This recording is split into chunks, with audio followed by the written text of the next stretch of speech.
Bonjour tout le monde, bienvenue à l'épisode numéro je sais pas combien qu'on est rendu des Alliés. Aujourd'hui, je suis avec un ami très cher à moi, Martin Brouillard, que j'appelle personnellement, je sais pas si j'ai le droit de dire ça, Merlino, Merlin, Pimpin, en tout cas, il y a un paquet de noms. Ça fait quasiment 10 ans qu'on se connaît. Puis, j'ai eu l'honneur dernièrement, ça fait quoi, un an à peu près que je t'ai fait un tatouage? Au moins. Ouais. Ah, c'est ça. Au moins un an. Au moins un an. 2 ans, quasiment. Quasiment 2 ans, hein? Ouais. Fait que ton tatouage qu'on a fait, c'est un petit colibri. Puis j'aimerais ça que tu nous en parles. Oh! Que tu nous en parles aujourd'hui parce que ça a le rapport au sujet qu'on va parler. Donc, je te laisse la parole. Ben, le colibri, pour moi, c'est bien... Oups! Ah ouais, c'est rendu là. C'est rendu là. C'est bon. Le colibri, pour moi, ça a été révélateur dans le sens que quand j'ai fait ma première flûte amérindienne, c'est pas celle-là, mais je suis allé faire une flûte amérindienne avec Francis Tanguay dans un atelier de flûte amérindienne. C'était incroyable. J'étais supposé faire le totem. On peut faire un animal, n'importe quel animal pour le totem. Le totem, c'est ce qu'on met sur c'est ça ici, le petit bout de bois là, qu'on met par-dessus la flûte. J'étais supposé faire un aigle. Je voulais faire un aigle ou une tortue. J'étais pas trop sûr. Mais au même moment que je pensais à ça, j'avais 3 colibris qui me tournaient alentour. Là, ça n'arrêtait pas. Je me suis dit, bon, OK, c'est beau. Parce que là, ça marchait pas. Ni l'aigle, ni la tortue. Je faisais des dessins, ça marchait pas. J'avais des petits colibris qui me tournaient alentour. Là, j'étais comme, bon, ben ça va être un colibri d'abord. Puis il a bien sorti. Il était tellement beau que je me suis dit, bon, c'est ça. Fait que pour moi, le colibri est relié avec la flûte dans le sens que c'est fin, c'est précis, c'est la joie, ça fait toutes sortes d'acrobaties que je peux relier au son de la flûte, que des fois, ça virevolte, c'est comme des petites fioritures, là, tu sais. Mm-hmm.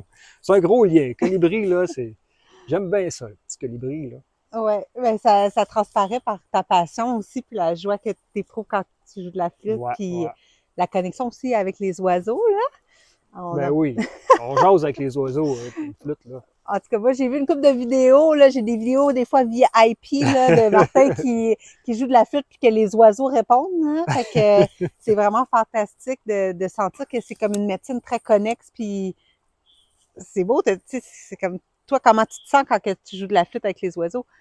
Comme un oiseau. Comme un oiseau. Ben, je me sens super bien, je me sens connecté à moi-même, à la nature. Nous sommes la nature. J'oublie de passer. Moi, je suis quelqu'un qui pense beaucoup, puis ça me fait juste, ça me libère de ce monde de pensée-là, qui peut être lourd des fois. Et la flûte, ça rend léger toute chose. C'est comme l'instrument de l'air, tu sais, puis la légèreté, puis c'est vraiment beau. Ouais. Puis tantôt, tu nous parlais là, du totem que tu as fabriqué. Ça, c'était ta première flûte que tu as fait. Ouais. Ça partit où l'élan de vouloir apprendre ça? C'était-tu juste une curiosité? Comment que ça s'est présenté Ça a commencé, en fait, ça a réellement commencé à Mirabel. À Mirabel, je jamais avec une couple d'amis là, pendant une couple d'années. Mais moi, je jouais du tam-tam. Ensuite, j'ai commencé à apprendre la guitare quand même assez tard. Puis, à un moment donné, il y avait quelqu'un avec une flûte. Mais c'était des flûtes comme on jouait à l'école. Tu sais, les flûtes, les petites flûtes, là. En plastique, là? Ouais, mais il y en avait différentes grosseurs. OK. Là, je me suis dit, on va essayer ça. Puis, à un moment donné, je jouais de la flûte. Ça vibrait, là. Puis tout le monde s'est reviré, m'ont regardé. Puis, j'étais comme, hey, c'est pas moi. J'étais comme, voyons, qu'est-ce que j'ai fait? Mais ça vibrait tellement, c'était tellement beau que ça attirait l'attention. Puis même moi, en dedans de moi, j'étais comme, ben, c'est vrai que c'était beau. Mais ça a passé. Ça a passé. J'ai pas retouché aux flûtes pendant une couple d'années encore. Jusqu'à environ 2020. En 2020, juste au début de la COVID, je me suis acheté une petite flûte amérindienne qui m'a été servie sur un plateau à côté de 2-3 masques. Si je la touchais, fallait que je la prenne. Je pouvais pas l'essayer. J'ai pris une petite flûte comme ça. Elle jouait pas super bien, mais ça m'a parti. J'ai aimé ça. J'ai été à Mirabel, sur le bord du ruisseau, là, de la rivière à Mirabel. C'est là que j'ai commencé à jouer. J'ai appris cette tune-là à Mirabel.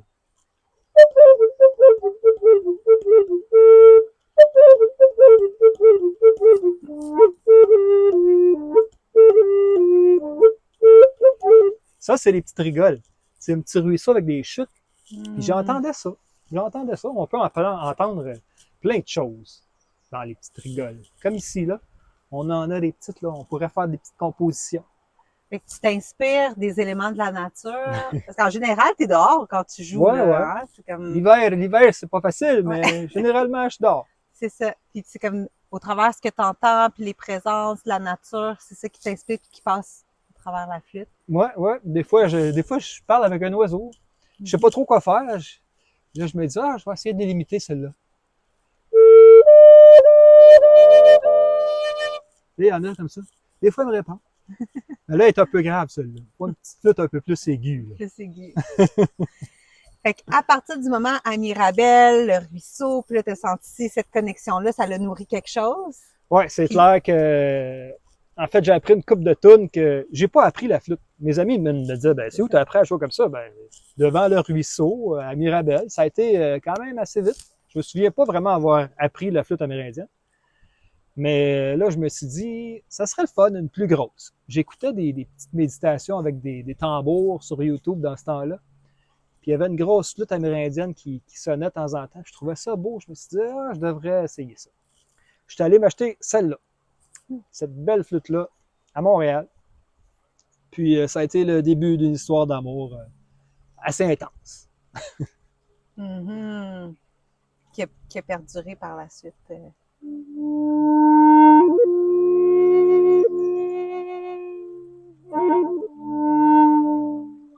Oui, ça dure. Ça s'est transféré en d'autres choses, d'autres types de flûtes. Tu sais, ça continue de changer, de bouger, mais c'est toujours le souffle et la mélodie. Tu disais qu'il y a plusieurs types de flûtes. Fait que Oui. depuis 4 ans à peu près, où que là, tu as vraiment rentré dans cet univers-là, tu as exploré, puis tu as découvert différents types de flûtes. Oui. Est-ce que tu aimerais nous en présenter Ben, quelques-unes? On va y aller avec celle-là, tant qu'à ça. On va plier dessus. Flûte arabique. C'est toujours Francis Tanguay qui m'a fait découvrir ça. Quand je suis allé faire mon atelier de fabrication de flûte avec Francis Tanguay, il nous a fait une méditation. En fait, il y a une soirée qui nous a fait un bain sonore. Avec lui, il fait des didges, des flûtes, il joue du tambour. Fait qu'il nous a montré une coupe de flûtes. Dont cette flûte-là.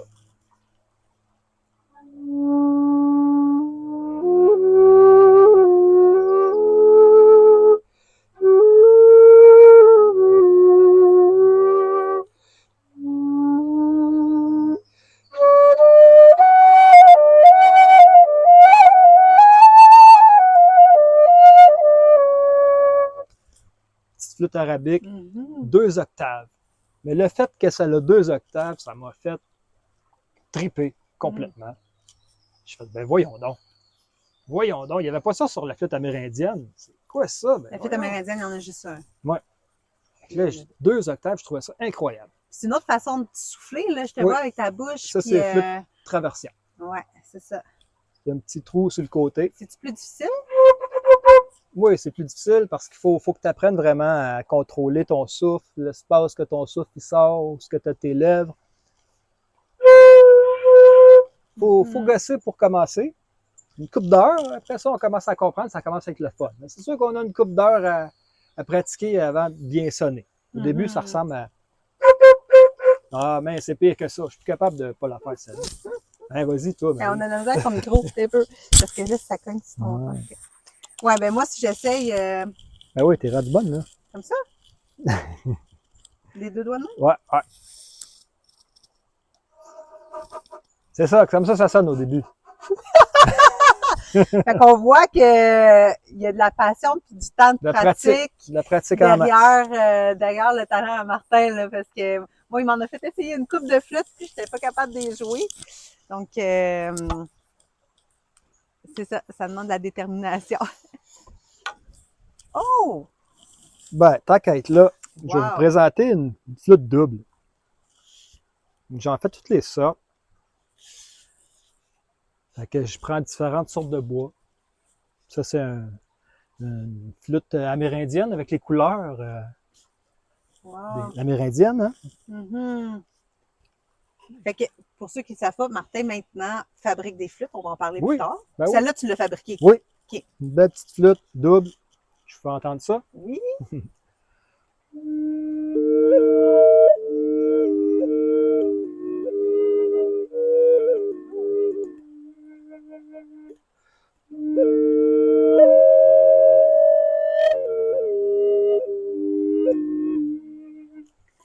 Fait que c'est comme s'il y a deux flûtes dans une. Ouais.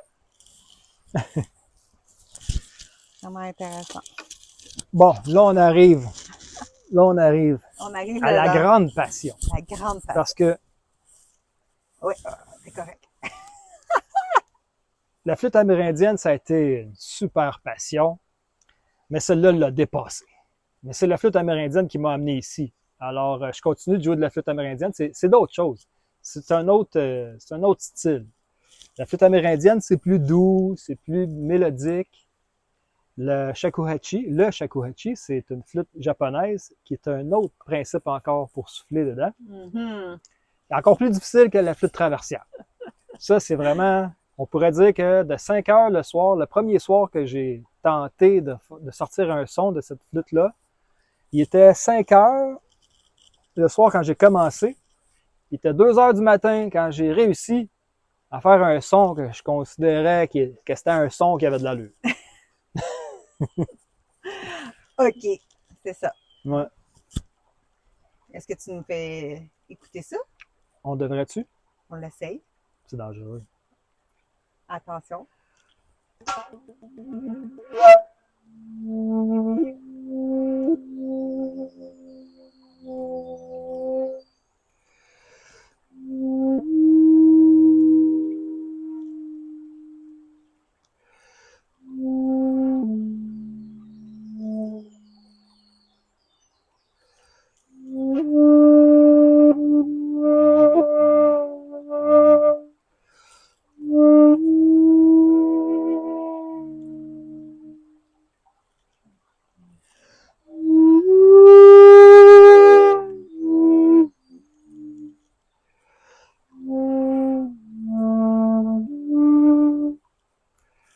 Beaucoup plus zen.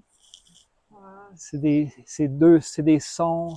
C'est spécial pour moi. Ouais, Ça c'est vient me profond, chercher. Ouais. Ça aussi, c'est 2 octaves. Quand tu arrives, tu es tanné de jouer l'octave le plus bas. Tu peux aller au 2e octave.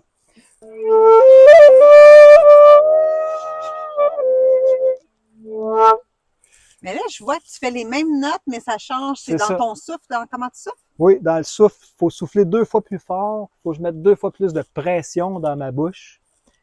Puis l'air qui sort de mes lèvres, c'est 2-3 fois plus petit que le premier octave. C'est comme... ça ressemble à 1 millimètre. 1 millimètre de différence dans le souffle, dans la précision. Ouais. Ben, 1 millimètre. Le 2e octave, il est soufflé à peu près avec 1 millimètre d'ouverture entre les lèvres, tandis que le premier octave, je dirais 3-4 millimètres, mais là, c'est approximatif, selon. C'est selon ce que tu chacun. files. Oui. Selon la flûte, selon les lèvres. Wow. Est-ce qu'il y avait d'autres flûtes que tu avais emmenées avec toi? Ben oui. Déjà beaucoup, hein? Ben oui. En fait, ça a commencé... C'est un sac magique, là, puis c'est comme... Il y a un petit sac, mais on dirait qu'il y a comme 50 flûtes dedans. Ouais. Ça a commencé avec celle-là. Je suis allé... c'est une longue histoire, mais je suis retourné chez Francis Tanguay. J'ai passé un mois là, finalement, avec Francis. On a exploré toutes sortes d'affaires. Ça, c'est la première shakuhachi qu'on a faite ensemble, qui était balancée. Parce que Francis Tanguay, dans ce temps-là, il était dans une espèce d'impasse. Là, on voulait avoir une flûte balancée. Puis ça donne que c'est celle-là qui était balancée pour la première fois. Fait que je trouvais ça spécial parce qu'on la trouvait petite les deux. Le diamètre de la flûte était un peu petit pour répondre aux mathématiques nécessaires pour qu'elle soit balancée. Mais on y a cru. On a fait une couple de jokes. Mais ces jokes-là se sont avérés vrais. Donc, ça y est, ça a donné une petite shakuhachi.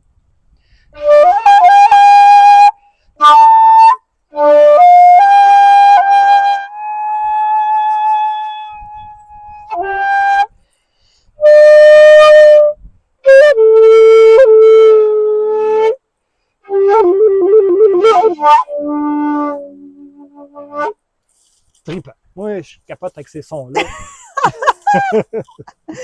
C'est vraiment beau. Ouais, c'est le fun. Mm. Après ça, je m'en allais où avec ça? Shakuhachi.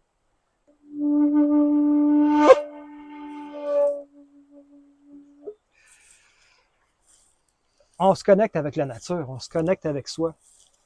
Ça me fait écouter. Ça me fait écouter, je veux m'entendre, donc j'écoute. Quand j'écoute, j'entends l'environnement, j'entends l'eau qui coule, j'entends les oiseaux, j'entends le vent. Ça fait du bien, ça connecte, puis on en fait partie. Finalement, ben, je pense qu'on aide aussi, comme les oiseaux, à ouvrir les fleurs au printemps en jouant de la flûte. Fait qu'il y en a une autre présentation. Ben, Wow! Et regardez ça, je ne sais pas si vous voyez bien. Je peux la prendre? ben ouais.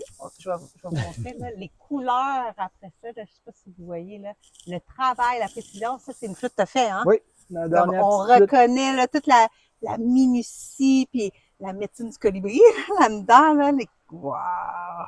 C'est toute beauté. Mais celle-là, tu peux jouer. Moi? Celle-là est facile. OK. Attention vos oreilles.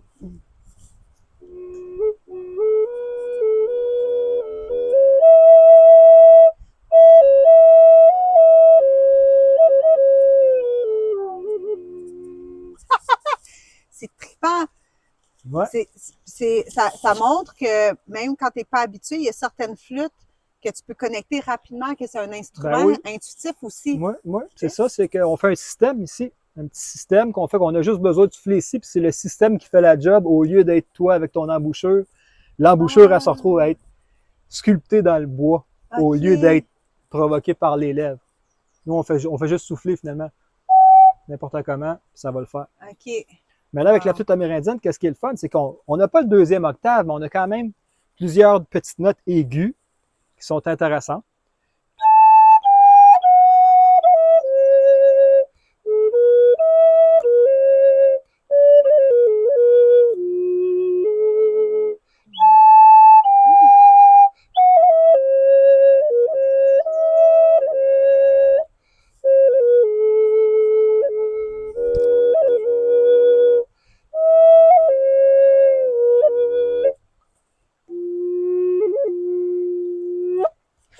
Wow! Moi, je suis impressionnée, là. Je capote. Les oiseaux sont tellement contents là, de t'entendre. Les oiseaux sont contents. Aïe, aïe. Fait que, si, mettons, là, Fait que, s'il y a quelqu'un qui écoute en ce moment, mettons que t'écoutes. Ouais, Toi, t'écoutes, puis là, tu te dis, wow, j'aimerais ça découvrir justement plus la flûte, les différentes. Toi, tu peux guider puis montrer. Puis je pense même que tu fais des prestations avec différentes flûtes qu'on peut vraiment ressentir chaque vibration, peut-être même avant de se lancer dans le monde des flûtes. Fait que les gens pourraient te contacter pour comme avoir de la guidance, aller à une prestation, s'en faire fabriquer une, prendre des cours avec toi aussi. Tu fais des cours? Oui, des cours de flûte. Okay. Ben oui. Fait que toi, tu es à Val-David en ce moment. À Val-Morin. À Val-Morin, OK. Pas loin de Val-David. Oui, c'est ça. C'est comme on est tous alentour de Val-David, mais on dit qu'on habite à Val-David. Moi, je suis à Sainte-Agathe, mais je viens de Val-David, puis c'est ça. On est tous là. Mais ben, là, je vois que tu commences à te promener, puis de faire des prestations un peu plus loin. Fait qu'il y a comme une ouverture aussi à ça.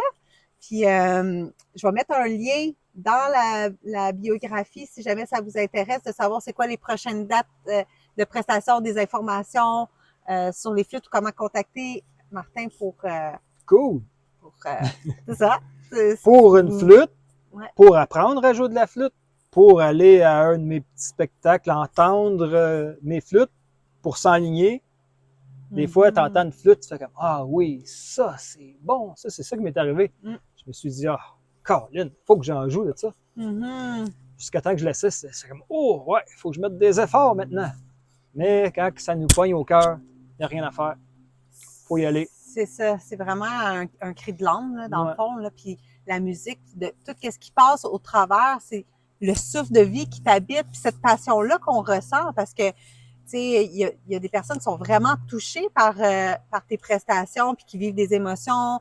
C'est, en tout cas pour moi, c'est thérapeutique, là, tu sais, puis merci de partager ta passion, puis ben, c'est beau de venir chanter, c'est un chant flûté dans la nature, mais de pouvoir nous faire vivre ce qui t'habite, c'est vraiment précieux. Puis je suis contente de savoir que tu ouvres depuis peu à partager ça, puis que les gens puissent vraiment ressentir cette connexion véritable-là à l'instrument puis à ton cœur. Oui, c'est vraiment... tu sais, c'est le monde intérieur qu'on sort dans le monde extérieur. Hein? On connecte ici, là, on connecte le monde intérieur avec le monde extérieur. C'est la connexion, c'est le pont. Voilà le pont. Il est là. Je te replace encore une fois, je suis patiente. Wow! Ben, j'espère que ça vous a touché comme moi, ça m'a touché aujourd'hui. Est-ce qu'il y aurait d'autres choses, Martin, que tu aimerais nommer par rapport au monde des flûtes? C'est tellement infini en même temps, hein? Les mots, ça ne décrit pas assez. Est-ce que je fais une petite chanson? Oui, je pense qu'on va faire ça. Ouais. Mais attends, je vais te filmer dans un autre angle. Donc, si vous avez aimé la vidéo et vous voulez nous encourager, ben mettez un petit commentaire. Partage! C'est ça! On fait bouger les choses pour qu'il y ait de plus en plus d'humains qui vivent de leur passion et qu'on puisse savourer aussi chaque cœur qui s'exprime dans la communauté. Donc, merci d'avoir écouté, puis je vous laisse sur la prestation de Martin.